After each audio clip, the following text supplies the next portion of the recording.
Did you know that one of the biggest mistake farmers make when it comes to artificial propagation in catfish farming is selecting wrong broodstock? So today I will show you how to differentiate between male and female broodstock, and you can do this like a pro after watching this video.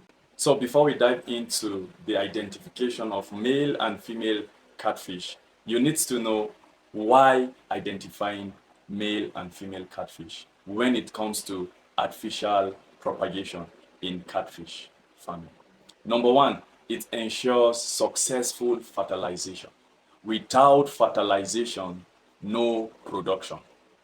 Number last, it leads to higher hatch rates and fry production.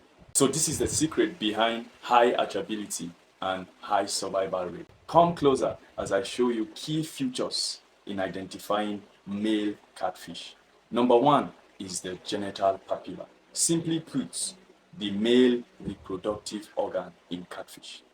The male reproductive organ in catfish are elongated and pointed towards the anal fin. Number two is the firmness of the belly. The male catfish have firm belly, unlike the female catfish. The following are the key features in identifying female catfish. Number one is the genital papilla. Unlike that of the male genital papilla, the female catfish have wider, reddish, and more rounded genital opening. Number two is swollen abdomen. Yes, the female catfish have a swollen abdomen, especially when grabbing. And this swollen abdomen is a sign or the presence of viable eggs. Number last, egg visibility. On a gentle press on the abdominal region, there is an oozing out of viable eggs from the vents. This signifies that the catfish broodstock is ready and viable to be used for artificial propagation. Wait, you need to know some of the best practices we use in our farm that enable us to have high hatchability rates and survival rates. Number one, in selecting both male and female catfish for artificial propagation, ensure you select male and female that are within the age of 1 to 2. 1 to 2 years old will be viable for production. They are matured at this stage.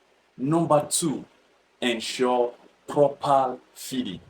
Feed your broodstock with the right feed and water quality. Number last, ensure that you maintain disease-free environment. It's very, very important. So these three best practices is what we use in Cabot Fish Farm, and we are giving it out for free for our community. Have you ever faced a difficult challenge in identifying male and female broodstock or catfish? Please, you can share your experience in the comment section so that we will learn from your experience. Don't forget to like, share, and subscribe to our channel as we keep expanding our community.